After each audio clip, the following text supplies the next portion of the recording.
अन्नदाता, पग पग पर है संग तुम्हारे अन्नदाता। लहू किसानों का बन के पसीना सींचता है धरती का सीना। मेहनत का तेरी हक दिलवाने, नई तकनीक नई खोज बताने। पशुधन को गुणवान बनाना, पौध सुरक्षा को सिखलाना, खेती के सब गुर समझाने, भारत का सरताज बनाने। आठों पहर है संग तुम्हारे अन्नदाता, अन्नदाता। नमस्कार, मैं हूं नीलू। आप सभी दर्शकों का अन्नदाता कार्यक्रम में स्वागत करती हूं। हर रोज की तरह कार्यक्रम में लेकर आई हूं खेती बाड़ी से जुड़ी हुई बहुत सी लाभकारी जानकारियां। तो चलिए सबसे पहले देखते हैं क्या है विशेष आज के कार्यक्रम में। कपास की फसल में लग रहे कीटों के नियंत्रण पर जानकारी, अधिक लाभ हेतु सर्दियों में कैसे करें दुधारू पशुओं की देखभाल और प्रबंधन, अच्छे बाजार भाव हेतु मूंगफली की खुदाई के बाद की प्रबंधन।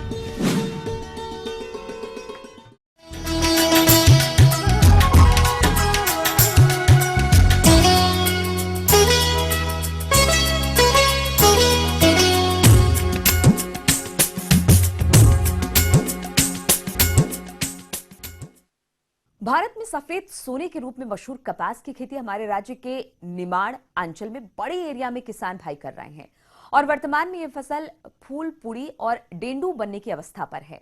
लेकिन इस समय फसल पर कुछ कीटों का प्रकोप देखा जा रहा है जिनका नियंत्रण करना जरूरी है, नहीं तो उपज कम प्राप्त होगा। ऐसी ही समस्या हमारे किसान भाई की भी है, आइए जानते हैं उन्हीं से। कुल 5 एकड़ में कपास लगा है। इसमें क्या है कि जो सफेद मच्छर, हरा मच्छर, इस प्रकार से जो बीमारियां पैदा हो रही कपास में।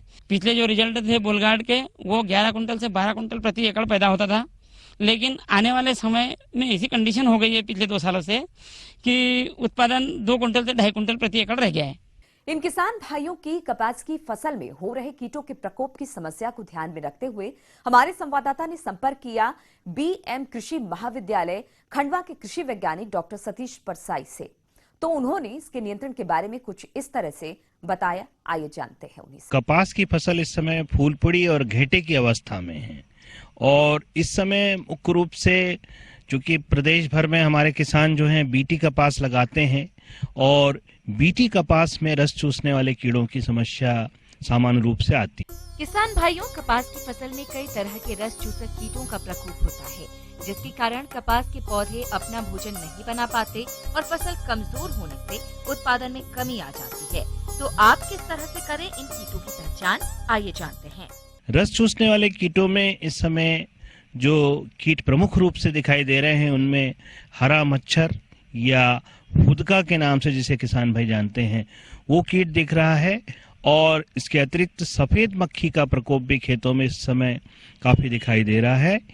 इसके अलावा आने वाले समय में माहो, तेला और कपास का लाल मतकुण जब उसमें घेंटे बनने लगेंगे तब लाल मतकुण जैसे कीटों का भी प्रकोप होने की संभावना कपास की फसल में रहेगी। जहां तक इन कीटों की सबसे पहले मैं पहचान किसान भाइयों को बताना चाहूँगा।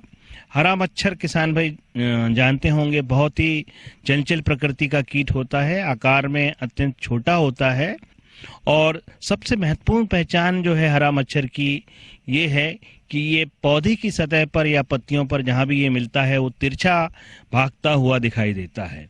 इसी प्रकार से जो दूसरा कीट मैंने बताया वो सफेद मक्खी है। सफेद मक्खी आकार में अत्यंत छोटी होती है और दूधिया सफेद रंग की होती है और ये भी बहुत सक्रिय या चंचल प्रकृति का कीट है। इसके अलावा माहो जिसके की आने की मैंने संभावना बताई, तो माहो जो है यदि लगातार अभी बादल और नमी का मौसम यदि हो जाता है तो ऐसी स्थिति में वो उसके आने की संभावना अधिक रहती है और काले भूरे रंग का ये होता है और बिल्कुल सुस्त प्रकृति का होता है। सामान्य रूप से पत्तियों की निचली सतह पर ये चिपका हुआ रहता दिखाई देता है। इनके अलावा लाल मतकुंड कीट के आने की संभावना रहेगी। घेटे जब कपास की फसल में लगेंगे उस समय ये लाल रंग का होता है, गुलाबी लाल रंग का, और एक इसके उदर पर जो है सफेद रंग की धारियां पाई जाती हैं। ये इसकी विशेष रूप से पहचान है। पंख जो अगले हैं उसका आधारी हिस्सा जो है वो काले रंग का होता है। तो इसको समूह में किसान भाई देख सकते हैं, ये समूह में घेंटों से रसपान करके नुकसान पहुंचाता है। जहां तक ये सभी कीट जो हैं इनकी शिशु और वयस्क अवस्थाएं, दोनों अवस्थाएं हमारी कपास के लिए हानिकारक होती हैं और ये सामान्य रूप से पत्तियों की निचली सतह से ये रस चूस करके, रसपान कर करके और हानि पहुंचाते हैं। इसके अलावा ये माहो, जैसे मैंने बताया, ये कीट जो है पत्तियों की सतह पर जहां ये अपना पोषण प्राप्त कर रहे हैं वहां एक मीठा चिपचिपा पदार्थ भी स्त्रावित करते हैं। इस मीठे चिपचिपे पदार्थ के कारण काले रंग की फफूंद दिखाई देने लगती है और इस काले फफूंद के विकास होने के कारण जो पौधों की भोजन निर्माण की प्रक्रिया है वो विपरीत रूप से प्रभाव होती है। इसके अलावा घेंटे जब लगते हैं तो घेंटे पे विशेष रूप से लाल मतकुंड देखा जाता है। लाल मतकुंड घेंटों से रसपान ये भी करता है और समूह में रह करके रसपान करता है। इसके कारण और ये भी एक पदार्थ जो है घेंटों पर स्त्रावित करता है और घेंटे जब खुलने लगते हैं तो रेशों को भी वो पदार्थ के कारण उस पर फफूंद जो है वो विकसित होने लगती है और रेशों की गुणवत्ता जो है वो भी प्रभावित होती है। जहाँ तक इन कीटों के प्रकोप से पत्तियां लाल भूरी पड़ने लगती हैं और मुरझा करके नीचे की तरफ सिकुड़ने लगती हैं, ये सामान्य रूप से लक्षण इन कीटों के प्रकोप के कारण दिखाई देते हैं। और अत्यधिक प्रकोप की स्थिति में पूरा खेत जो है उसकी पत्तियां जो हैं वो जली हुई सी दिखाई देंगी। तो ये इनकी हानि के विशेष लक्षण है। किसान भाइयों, अभी आपने कपास की फसल में आने वाले रस चूसक कीटों की पहचान के बारे में जानकारी हासिल की। आइए अब जानते हैं इन कीटों के नियंत्रण के उपायों के बारे में। इसके बाद में अब यदि हम इनके प्रबंधन की बात करें तो प्रबंधन में सबसे पहले तो हमें कुछ बिना दवा के प्रयास करने की आवश्यकता है। उस दिशा में एक हो सकता है चिपचिपा प्रपंच।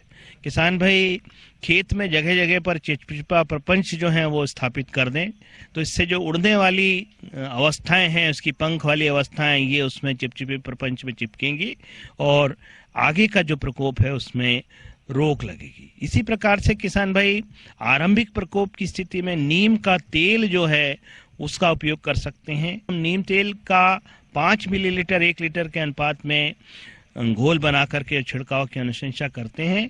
अब हम बात करते हैं रसायनों द्वारा नियंत्रण की।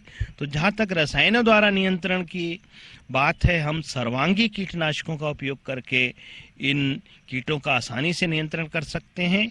इन कीटों का जब प्रकोप हो तो सामान्य रूप से हम इमिडाक्लोपिड, थायोमेथेक्साम या एसिटामिप्रिड या फ्लोनिकामिड नाम की दवाइयाँ जो हैं इनके छिड़काव की अनुशंसा करते हैं। दवाओं के चयन में उसे विशेष रूप से ये सावधानी लेने की आवश्यकता है कि लगातार एक ही दवाओं के उपयोग से बचे और अनावश्यक रूप से कीटनाशक रसायनों को मिलाने की नहीं जरूरत है। ये विशेष रूप से कीटनाशकों के उपयोग के साथ सावधानी लेने की आवश्यकता है। ये थी कुछ उपयोगी जानकारियां। अब लेते हैं एक छोटा सा ब्रेक, जल्द लौटेंगे और कार्यक्रम में आगे है महत्वपूर्ण जानकारियां। बने रहिए हमारे साथ।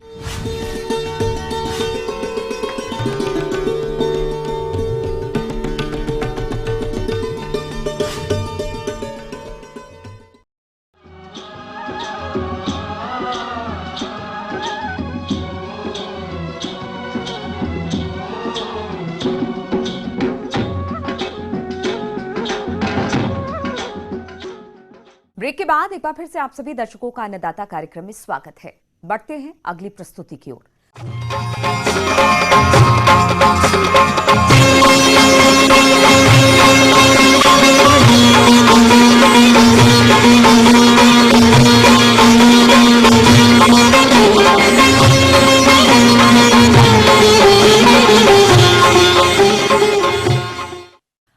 हमारे प्रदेश के अधिकतर किसान भाई खेती के साथ साथ गाय भैंस का पालन करते हैं और उनसे कुछ किसान ऐसे भी हैं जो इन दुधारू पशुओं का पालन सह व्यवसाय के रूप में करते हैं। लेकिन इनमें से अच्छा लाभ वही ले पाते जो इनका देखभाल और प्रबंधन मौसम के अनुसार करते हैं। और अभी ठंड का मौसम शुरू हो गया है। इस मौसम में दुधारू पशुओं की विशेष देखभाल की जरूरत होती है। हमारे एक पशुपालक भी इसी बारे में कुछ जानकारी चाहते हैं। आइए मिलते हैं उनसे। हम लोग विगत 2-4 साल से ये गौ पालन कर रहे हैं। कुछ परेशानी ठंड ऋतु में आता है, जिसकी जानवरों की व्यवस्था में, जानवरों की रखरखाव में। तो इसमें हमको एक अच्छा व्यवस्था के लिए क्या करना चाहिए? तो इस ठंड के मौसम में डेयरी व्यवसाय को सफल बनाने के लिए किसान भाई दुधारू पशुओं की देखभाल एवं प्रबंधन किस तरह से करें, इस बारे में जानकारी के लिए मिलते हैं रतनपुर के पशु शल्य चिकित्सक डॉक्टर शशि सिंह से। देखिए, जो हमारे पशुपालक भाई डेयरी का व्यवसाय करते हैं, उनको अक्सर शीत ऋतु में तरह तरह की माने उनके पशुओं के स्वास्थ्य में, उनके उत्पादन में प्रभावित होता है और उनको आर्थिक रूप से हानि पहुंचाना पड़ता है। पशुपालक भाइयों, जैसा कि आप सभी जानते हैं कि इस समय ठंड का मौसम चल रहा है और यदि आप इस मौसम में भी गाय तथा भैंसों से अच्छा दूध उत्पादन प्राप्त करना चाहते हैं तो पशुओं को ठंड के प्रभाव से बचाना होगा। तो इसके लिए गाय तथा भैंसों का ठंड में आवास प्रबंधन कैसे करना है, आइए उस बारे में जान लेते हैं। तो मैं सर्वप्रथम तो ये बताना चाहूंगा अपने पशुपालक भाइयों के लिए कि जो शीत ऋतु का जो कार्यकाल है वो हम अक्टूबर से फरवरी तक मानते हैं। हम अगर ऐसा देखा जाए कि पशुओं के शरीर का जो कंफर्ट तापमान जिसको कहते हैं, जो सुविधाजनक जो तापमान है, वो होता है 27 डिग्री सेंटीग्रेड से लेकर 39 डिग्री सेंटीग्रेड तक। होता क्या है शीत ऋतु में कि जब टेम्परेचर 27 से कम जाएगा, कभी कभी 7 डिग्री चल देता है, कभी कभी 0 और माइनस पे भी चल देता है। उस समय पशुओं के शरीर की जो बायोलॉजिकल एक्टिविटी है, जो जैविक क्रियाएं हैं, उसके साथ साथ उसके शरीर की जो फिजियोलॉजिकल वर्क है, वो पूरी की पूरी डिस्टर्ब हो जाती है। उनका स्वास्थ्य और साथ ही साथ उत्पादन में फर्क आ जाता है। पशुपालक भाइयों को शीत ऋतु में होने वाले आवास प्रबंधन के बारे में बताना चाहूँगा। जैसा कि आप लोग सभी जानते हैं कि शीत ऋतु में जो है कोल्ड वेव या ठंडी हवा का बहाव होता है, जो कि अगर पशु आवास खुले में हो तो वो हवा उनके शरीर को माने प्रभावित करती है और जिससे तरह तरह की समस्या आती हैं। तो हमारे पशुपालक भाइयों को ये चाहिए कि जो भी माने खिड़की है उसमें साधारण जो अपने बोरा का या कोई भी ऐसे पर्दा टांग दें जिससे चिल्ड हवा ना आए। पशुशाला के आसपास इस तरह के माने पेड़ पौधे लगाएं कि जो वायु का प्रवाह हो रहा है ठंडी हवा का, वो ना हो पाए। इसके साथ साथ देखते हैं कि जो पशु आवास का फर्श रहता है वो ठंडा हो जाता है, पानी उसमें पड़ता है, गौमूत्र पड़ता है तो गीला होता है। तो प्रयास ये करें कि हम उसमें क्या कहते हैं बिछावन कम से कम 6 से 8 इंच की परत बिछा दें ताकि वो गर्म रहे। इसके साथ ही साथ कोशिश करें माइक्रो इन्वायरमेंट तैयार करने के लिए कि अगर गांव स्तर में अगर गोड़सी वगैरह जिसको कहा जाता है उसको अपन अंगीठी सुलगा लें। ठंड के ऋतु में, शीत ऋतु में ये भी ध्यान रखें कि 7 बजे 8 बजे हम अपने पशुओं को बाहर जो ओपन खुला जगह है, ओपन पैडाक है, वहाँ पे उनको धूप के लिए माने छोड़ दें और 4 बजे फिर वापस उनको बांध लें जब ठंड शुरू होने का होता है। तो इस तरह का प्रबंधन करके हम पशु आवास में शीत ऋतु से हम अपने पशुओं का बचाव कर सकते हैं।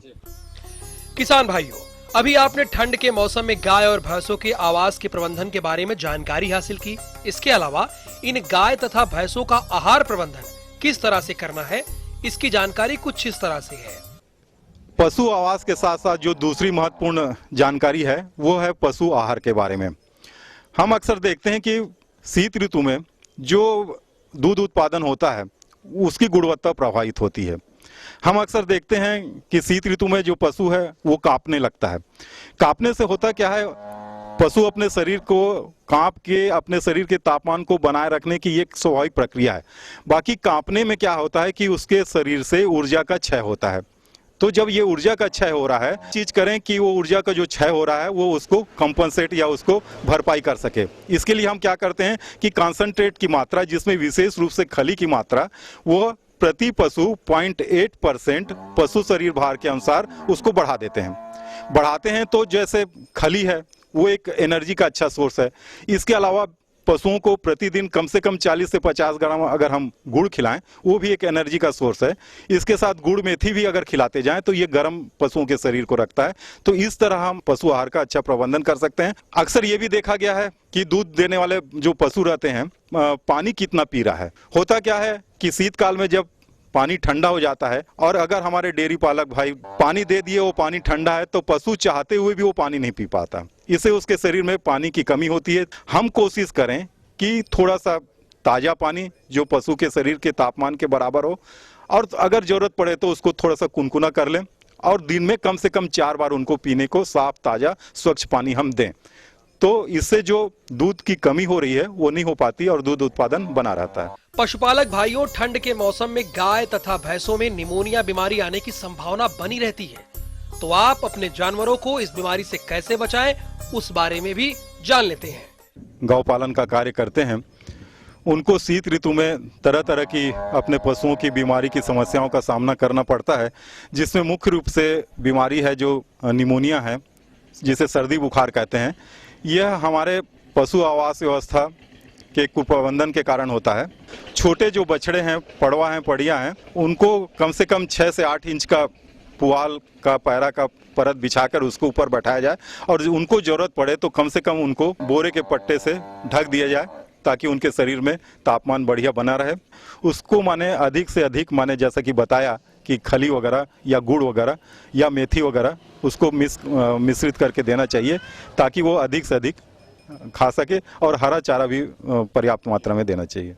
आगे और भी है कुछ रोचक जानकारियां, पर यहाँ पर रुकेंगे एक और ब्रेक के लिए। जल्द हाजिर होते हैं।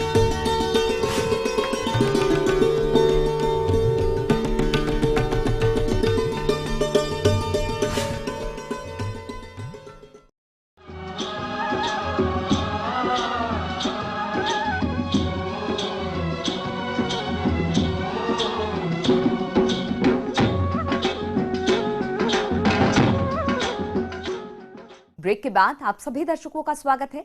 चलिए अब रुक करते हैं अगली कड़ी की ओर।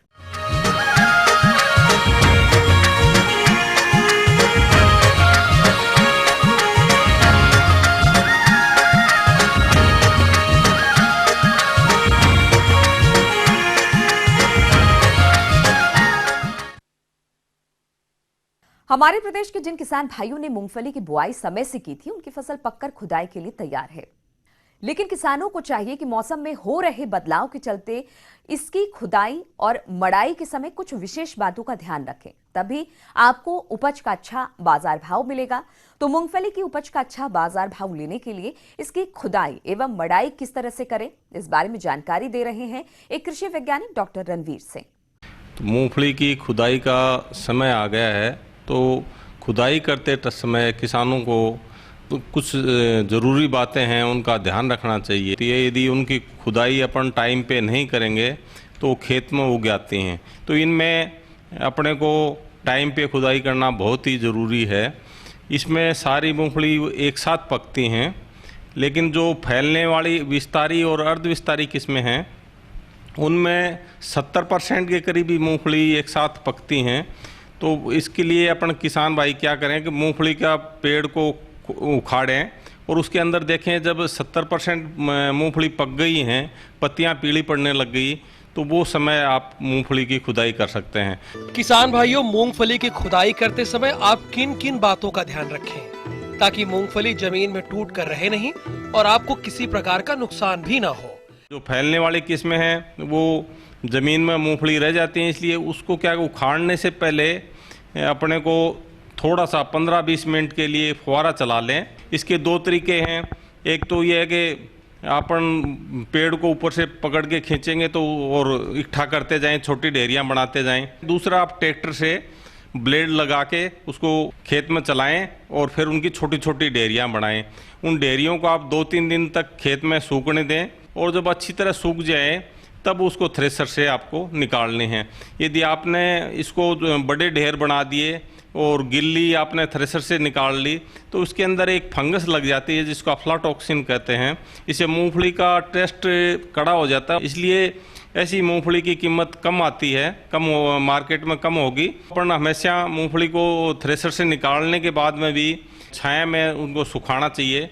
2-3 दिन तक उसको सुखाएंगे तो उसमें फंगस नहीं लगेगी और उसको बाद में अपने को बाजार में बेचना चाहिए। आपको स्टोर जब आपको करना है मूंगफली का, तब उस टाइम आप उसको जो छिलका खोल के देखेंगे, एक तो मूंगफली को बजाएंगे तो बिल्कुल बजने लगेगी वो मूंगफली को। हमेशा स्टोरेज जो आजकल बोरी आ रही हैं बिल्कुल हल्की आ रही हैं, उसके अंदर करें जिससे कि हवा क्रॉस हो जाए। जनरली 12% मॉइस्चर होता है उसके अंदर, दाने के अंदर वो अवस्था होती है सही रखने के लिए, लंबे टाइम तक की रखने के लिए, तो उसमें नुकसान नहीं होगा।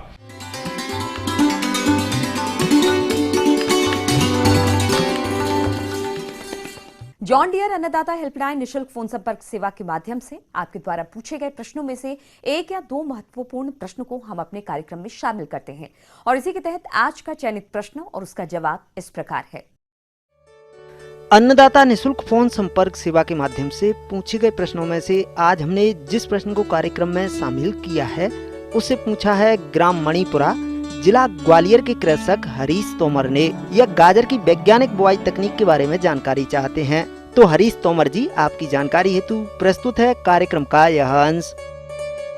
संबंध में किसान बंधुओं को आगाह कर दें कि बहुत ही उपयुक्त समय है, उपयुक्ति नहीं बहुत उपयुक्त समय है।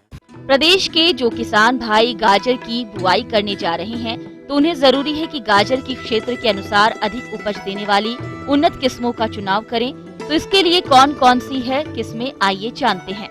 किसानों बंधुओं को वैरायटी के बारे में हम बता दें कि जैसे पूसा मेघालय है, पूसा केसर है, लोकल लाल, लोकल काला, कल्याणपुर येलो, ये सब प्रमुख वैरायटियां हैं और नवंबर तक इसकी बुआई कर सकते हैं। इसके लिए बलुई दोमट मिट्टी सर्वोत्तम होती है, क्योंकि जमीन में बैठने वाला है, अंडरग्राउंड जिसको कहते हैं।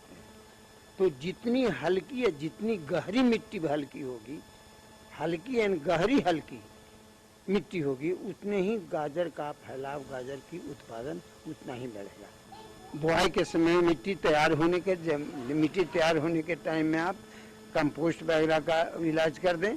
दूसरा है कि nitrogen fertiliser, phosphatic fertiliser and potassic fertiliser वो रिक्वायरमेंट के अनुसार आपको देते हैं। और बोने की विधि 25 सेंटीमीटर कतार से कतार और 10 सेंटीमीटर पौधे से पौधे की दूरी, सावधानी पूर्वक 1-2 बीज से ज्यादा नहीं करेगा, नहीं 3.5 से 4 महीना में आपका पौधा ही तैयारी हो जाता है।